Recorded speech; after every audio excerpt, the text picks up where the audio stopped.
Bonjour Jean-François Delfraissy. Bonjour. Merci d'avoir accepté l'invitation d'RMC et de BFM TV. Vous êtes infectiologue spécialiste des maladies émergentes, mais surtout depuis mars dernier, vous êtes le président du conseil scientifique et c'est vous qui êtes chargé d'éclairer les politiques, les responsables publics sur la gestion du Covid-19. D'abord, une question. Depuis hier, un décret impose désormais le port du masque dans tous les lieux clos, sous peine d'ailleurs d'une amende de 135 €. Pourquoi cette décision était indispensable maintenant ?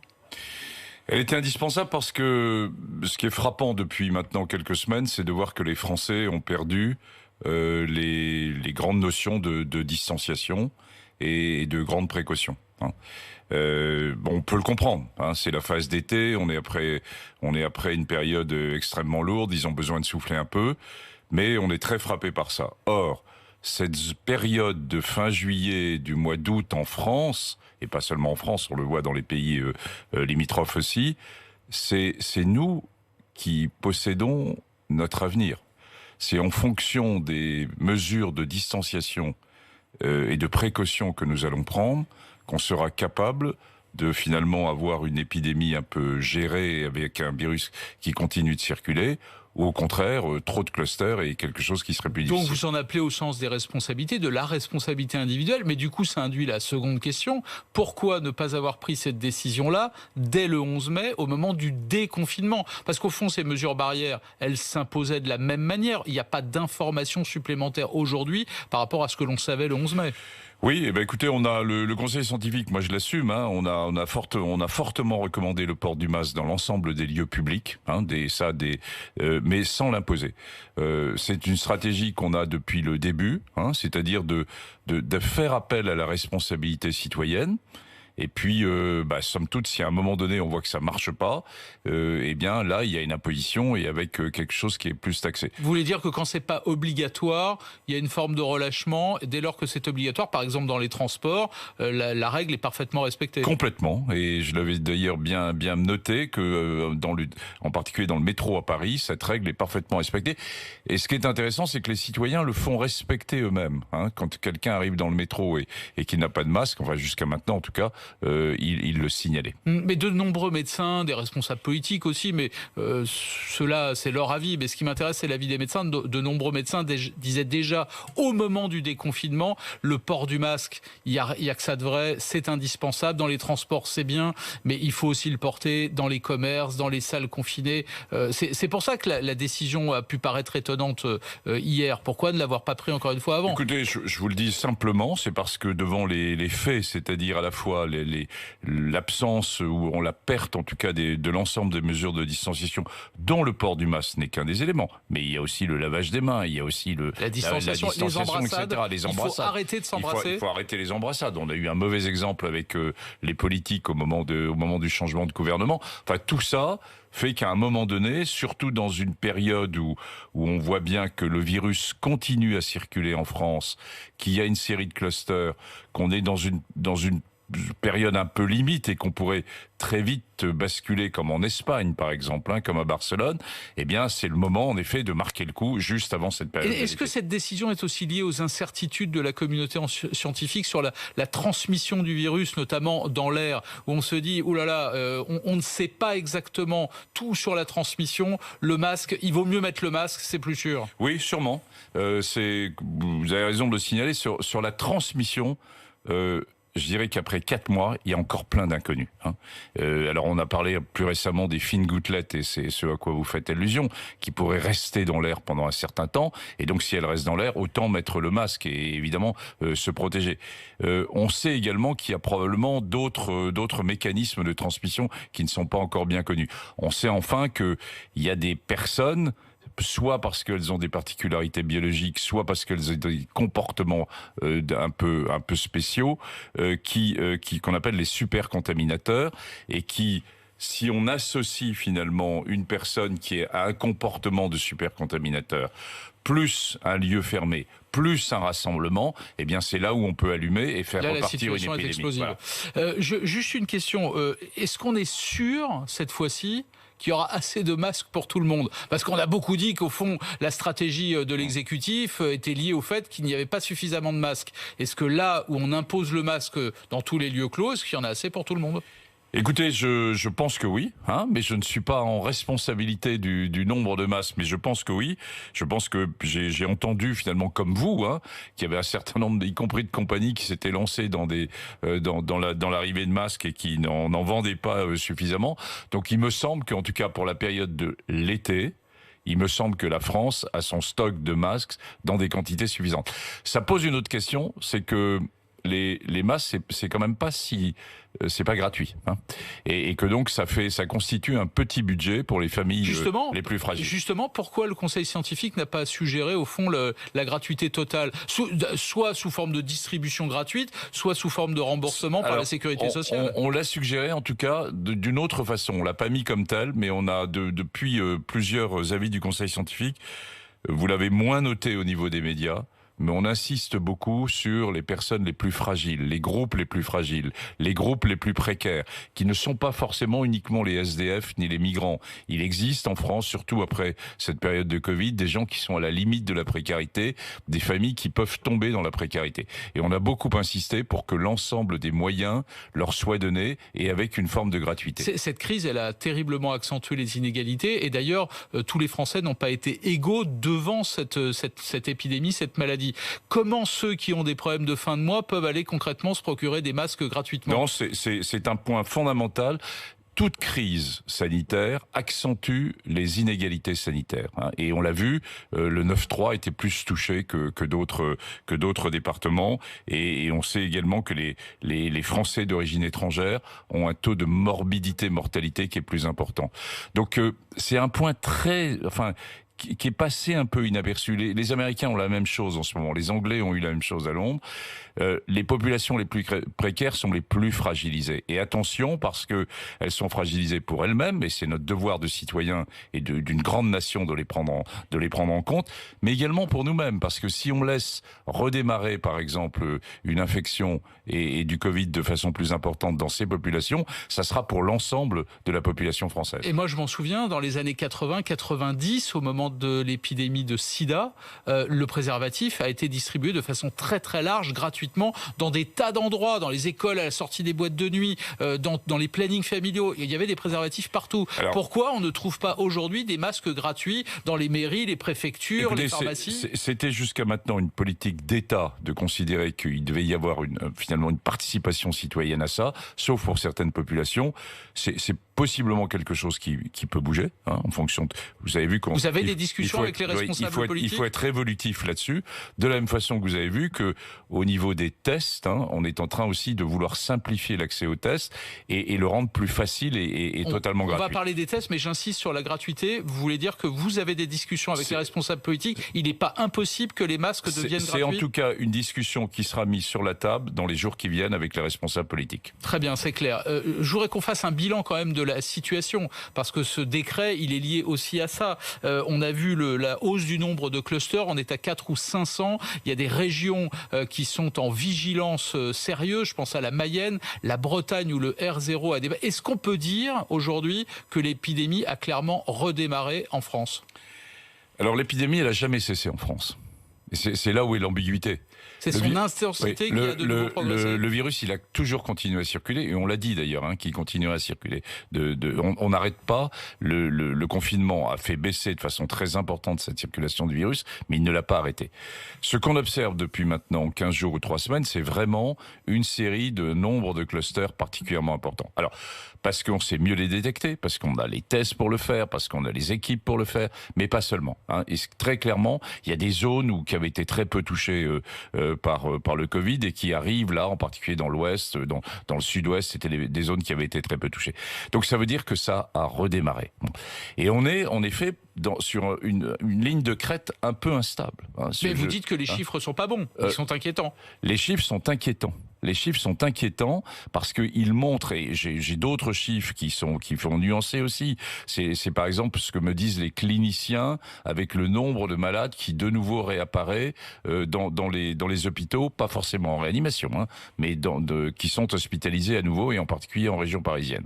Et inversement... On a réouvert des lits dans certains hôpitaux, je pense à la Salpêtrière à Paris, on voit les chiffres de SOS Médecins, les arrivées aux urgences, oui, tous les indicateurs semblent... Il y a une série d'indicateurs, et inversement, aucun de ces indicateurs non plus n'est totalement au rouge, c'est-à-dire qu'on est vraiment sur une ligne de crête où on voit très bien comment la France peut rester sur cette ligne de crête, avec difficulté, mais pour la période des semaines qui viennent, et du mois d'août, c'est ce qu'on avait un peu imaginé, avec en étant très armé, en utilisant beaucoup les tests, en entourant les clusters de façon très massive, ou au contraire, qu'on peut basculer dans quelque chose qui ressemblerait plus, par exemple, à l'Espagne, à la Catalogne, avec ce qui s'est passé à Barcelone. On est donc dans quelque chose de fragile. Il faut que les Français comprennent que rien n'est gagné, que le virus continue à circuler de façon importante, et que l'avenir, là, de notre avenir sur les semaines qui viennent, c'est nous qui le possédons. Hein. On ne peut pas non plus tout attendre de l'État. Je sais bien qu'on a beaucoup attendu de l'État, mais c'est nos propres comportements, notre distanciation, les mesures barrières qu'on va prendre ou ne pas prendre, qui nous conduiront à rester soit sur la ligne de crête, soit à basculer. Alors, vous avez parlé du relâchement, hein, notamment dans l'application de ces mesures barrières. Il y a, j'imagine aussi, c'est la période des vacances, les mouvements de population à l'intérieur du territoire français. Mais il y a quand même aussi l'arrivée des touristes étrangers. Moi, je suis frappé des remontées qu'on a de certains hôpitaux où on nous dit, à l'entrée dans les services, on voit arriver beaucoup de touristes étrangers ou de Français qui reviennent de l'étranger. Pourquoi les contrôles sanitaires à nos frontières sont-ils aussi laxistes? Pardon de poser la question comme ça, mais je suis allé voir dans les aéroports, on vous prend la température. Si jamais vous avez plus de 38, on vous suggère d'aller faire un test, mais on ne vous y oblige pas. Et même quand le test est positif, on ne vous assigne pas à une quarantaine. Je veux dire, dans d'autres pays, ça se passe pas comme ça, clairement. Alors, je vous rappelle, vous le savez, que la France fait partie de l'Union européenne. Et qu'il y a donc une politique globale pour l'ouverture des frontières, que c'est l'Union européenne qui a défini un certain nombre de pays en les classant extérieurs à l'Union européenne, en les classant vert ou rouge en fonction de ce qu'on savait sur l'épidémie. Que cette carte peut changer, qu'on a évoqué, parlons-en, depuis 3 semaines, en particulier un certain nombre de pays d'Afrique du Nord, dont l'Algérie, mais ne faisons pas d'ostracisme vis-à-vis de l'Algérie, un certain nombre de personnes contaminées arrivant d'Algérie, et en disant finalement on ne sait pas exactement ce qui se passe, quel est le niveau d'épidémie, est-ce qu'ils ont la capacité à gérer. Bon. Et ça pose 2 questions. Premièrement, faut-il fermer les frontières? Alors certains le souhaitent. Le virus, il n'a pas de frontières. Depuis le début, on le dit, hein, il n'a pas de frontières. Deuxième possibilité qui paraît plus solide, c'est mettre un certain nombre de contraintes, c'est-à-dire à partir de pays qui sont signalés comme plutôt à risque, où le virus circule à un niveau plus important que le nôtre. Mais la carte peut changer. L'Espagne peut devenir un pays de ce type. Les États-Unis sont un pays de ce type. Oui, mais il y a quelque chose, pardonnez-moi, d'extrêmement paradoxal. On voit devant les laboratoires d'analyse biologique des queues incroyables de touristes qui partent à l'étranger, à qui on demande un certificat de non-contamination, et puis quand ils reviennent sur le territoire français, on leur demande rien du tout. J'y reviens, donc c'est demander à ces personnes qui rentrent. D'abord, il y a un certain nombre de pays pour lesquels les frontières sont fermées, Bien sûr. Et puis il y a un certain nombre de binationaux ou de gens qui, pour des raisons diverses, appartenaient aussi à la communauté française. Et là, c'est leur demander, d'une part, un test PCR avant de prendre l'avion, et deuxièmement, quand ils arrivent à Paris, et bien en particulier sur les aéroports. Je ne sais pas si on arrivera, là, dans les 15 jours qui viennent, à monter un test sur place. Hein, j'y reviendrai en détail et vous dire pourquoi ça va être difficile. Pourquoi c'est compliqué, on a du mal. Mais en tout cas, de pouvoir leur demander et les suivre et de pratiquer un isolement pendant quelques jours, le temps de passer un test RT-PCR comme tout le monde. Et ça va probablement se mettre en place dans les jours qui viennent. Alors, ce que vous suggérez, c'est sans test PCR, on ne remet pas le pied sur le sol français. On peut remettre le pied à condition qu'on ait, si on peut remettre le pied, parce qu'il y a un certain nombre de ces pays où c'est difficile de faire un test RT-PCR. Mais à Paris, on peut le faire.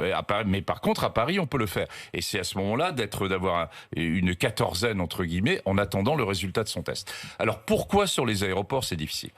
Le rêve de tout le monde, le mien aussi, on a le droit d'un tout petit peu rêver, c'est d'avoir quelque chose avec un prélèvement qui est plus facile que le prélèvement nasopharyngé, qui est quand même quelque chose qui n'est pas si évident à accepter. Okay, c'est douloureux. Et donc d'avoir un prélèvement dit salivaire, et derrière ça, d'avoir à partir de ce prélèvement salivaire, un test qui pourrait donner une réponse en 1 heure ou 2 heures, qui permettrait donc d'avoir une sorte de salon d'attente. Ils sont assez fiables, ces tests salivaires? Et alors, ces tests-là ne sont pas fiables. Ah bah voilà. Donc, contrairement à des effets d'annonce qui ont pu être faits, on ne sait pas encore la fiabilité du prélèvement salivaire par rapport au prélèvement nasopharyngé. Et deuxièmement, la fiabilité de ces tests rapides couplé au prélèvement salivaire, on ne la connaît pas. Alors, c'est pas, on me dit, mais il suffit d'évaluer. Oui, ça a été évalué, et la sensibilité de ces tests n'est pas bonne. Donc, il y aura sûrement une version numéro 2, une version numéro 3 de ces tests. On va évoluer. Je pense que d'ici fin août, on aura ces tests. Mais pour l'instant, on ne les a pas. Vous avez parlé des tests, justement, les fameux tests PCR. Pour le moment, ils sont sur la base du volontariat, d'une certaine manière. La Direction générale de la santé dit qu'on en fait 377 000 environ par semaine. On est en capacité d'en faire 700 000. Je vous pose la question franchement, est-ce que Jean-François Delfraissy, il ne faut pas dire aux Français « allez vous faire tester, un point c'est tout ». Non pas sur la base du volontariat, mais comme une forme d'obligation. La réponse est non pour l'instant. La réponse est surtout de fluidifier l'accès aux tests. C'est une des choses qu'on n'a pas bien réussi jusqu'à maintenant. Le conseil scientifique avait beaucoup insisté sur, quand on a un test, d'avoir un rendu des résultats, qu'on soit dans un système public ou privé, dans les 48 à 72 heures. Ça tient à peu près la route. Le rendu des tests est à peu près dans ce délai. Par contre, vous prenez un rendez-vous, j'ai essayé de prendre un rendez-vous la semaine dernière sans donner mon nom, pour un test RT-PCR en disant que j'avais une suspicion d'eux. J'ai eu un rendez-vous à Paris dans un très grand laboratoire 6 jours plus tard. Je vous rassure, j'ai fait le même test ça que ne vous. La fait pas. Même réponse. Ça ne le fait pas. Ça ne peut pas marcher. Il faut donc que on optimise ça. Et alors vous voyez, c'est que, en effet, devant les laboratoires d'analyse médicale, c'est que les existent toute l'année. C'est pas que maintenant. Est-ce qu'il ne faut pas, est-ce qu'il ne faut pas que les laboratoires sortent de leur mur et aillent sur la place du village, pardonnez-moi l'expression, mais aillent au plus près de ceux qui ont besoin d'être testés? On peut déjà fluidifier et avoir un accès de test, parce que parmi les gens qui attendent le matin, il y a beaucoup de gens qui ont des maladies chroniques et somme toute qui font là pour vérifier une glycémie ou autre chose. On peut mettre en priorité peut-être les gens qui souhaitent avoir un test RT-PCR, et ça et surtout que les gens veuillent se faire tester, parce qu'il y a un certain nombre de jeunes en particulier qui ont des symptômes et qui disent, mais somme toute, à quoi ça sert de me faire tester? Oui, je suis pas en danger. Je suis pas en danger. Et je leur dis, si ça sert à quelque chose, pour vous-même d'une part, regardez ce qui se passe aux États-Unis, où on voit en particulier en Floride, une série de formes graves chez ces sujets jeunes qui n'avaient pas de signes de facteurs de gravité particuliers, en particulier pas de grandes obésités. On commence à voir ça. Et deuxièmement, c'est aussi pour les autres. C'est votre responsabilité citoyenne, à la fois pour vos copains de pas transmettre, à la fois pour vos grands-parents de ne pas transmettre. Et on est toujours dans ce phénomène d'accrocher finalement nos Français à une part de responsabilité citoyenne pour les semaines qui viennent. Alors cela dit, il faut leur proposer le test plus facilement, et je dirais voir l'utilisation des tests comme un consommateur qui a envie de consommer du test, et pas seulement comme un acte médical. Et puis il y a une deuxième grande partie, et c'est la nouvelle doctrine, et on la voit en Mayenne, mais il faut qu'elle soit élargie, affinée, etc. dans les semaines qui viennent. C'est ce que vous préconisez, c'est-à-dire la question que vous me posez, le dépistage massif. Dès qu'il y a un cluster, on dépiste massivement, on fait plusieurs centaines de milliers de tests, ce qui est en train d'être fait en Mayenne, et le généraliser. D'abord, c'est important pour la Mayenne, et c'est important aussi pour le processus lui-même, pour montrer qu'on est toujours très actif et que l'ensemble du modèle tourne au mois d'août. Est-ce que, évidemment, tous les Français qui nous regardent se disent il y a le mois d'août, très bien, il y a l'été, mais est-ce que le danger, c'est pas finalement ce qui va se passer à l'automne? On regarde un petit peu ce qui se passe en ce moment dans l'hémisphère sud, notamment en Australie. Est-ce que votre inquiétude, vous, Jean-François Delfraissy, président du conseil scientifique, au fond, c'est pas l'été, c'est ce qui va se passer en octobre, novembre, comme une forme de résurgence d'une certaine manière? Est-ce que c'est pas ça le danger? La réponse est oui. En effet, ce virus qui n'est pas un virus grippal, donc qui n'est pas tout à fait un virus saisonnier, mais va revenir de l'hémisphère sud. Et il y a 3 scénarios. Le premier, il rentre au nord au moment de l'automne et de l'hiver, et il disparaît. C'est une possibilité. Le deuxième, c'est qu'on a une vraie deuxième vague, qu'on traitera de façon différente, on pourrait y revenir. Et la troisième, qui est rarement évoquée, c'est qu'il rentre et qu'on rentre dans une sorte de Covid chronique, une sorte de maladie chronique où le virus tourne, il y a des accès, et puis ça rediminue, et qu'on est pendant une année quelque chose d'un peu chronique autour de ça. Mais pas forcément avec la même intensité que celle qu'on a connue en avril ou en mai. Avec beaucoup moins d'intensité. Donc le phénomène évidemment le plus... Sur lequel malheureusement c'est notre hypothèse la plus probable, c'est en effet la deuxième vague. C'est-à-dire qu'on ait un vrai retour du virus arrivant du sud pour la période d'octobre, novembre, décembre. D'où la question du traitement. Où en est-on dans la recherche d'un traitement? On a parlé d'un médicament là, qui réduirait de 79% le taux de mortalité. Est-ce qu'on peut espérer, avant cette fameuse deuxième vague, des traitements sérieux? Alors, si on fait le point, jusqu'à maintenant, aucun traitement dirigé contre le virus lui-même n'a fait la preuve, à mes yeux, de son efficacité.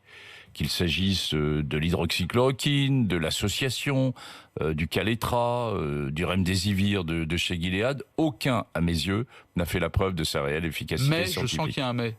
Mais, deux médicaments ont fait la preuve d'une efficacité dans les formes sévères ou graves. C'est d'une part la dexaméthasone, qui est un corticoïde, et deuxièmement, de façon très récente, ce qu'on appelle des antirécepteurs de l'IL-6 qui permettent de bloquer la réaction inflammatoire qui existe dans les formes graves. Et la conjonction de l'utilisation de dexaméthasone et d'antirécepteurs de l'IL-6 peut transformer le pronostic des formes graves, peut réduire, je dirais de moitié, par exemple, à peu près, la mortalité, morbidité. Ça, c'est un espoir, parce que l'espoir d'un vaccin, lui, en revanche, est très, très lointain. Alors, ça serait évidemment un point important, si on prend la décision à l'automne de ne pas reconfiner, et qu'on laisse la vie s'ouvrir, et c'est ce qu'on souhaitera faire, les jeunes aller de l'avant, les écoles ouvertes, etc. Et de l'autre côté, signaler, renforcer les protections vis-à-vis des anciens et pouvoir traiter les formes graves. Sur le vaccin lui-même, il y a, vous le savez, de très nombreux essais vaccinaux qui sont en cours. Il y a énormément d'effets d'annonce en ce moment de la part des compagnies pharmaceutiques. Je dis attention pour les Français, ne croyez pas que nous avons le vaccin maintenant. Ce sont des effets d'annonce.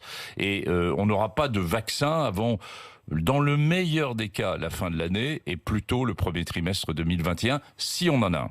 Merci beaucoup Jean-François Delfraissy, président du Conseil scientifique. Merci d'avoir répondu à nos questions. Évidemment, vous restez avec nous sur BFM TV et sur RMC.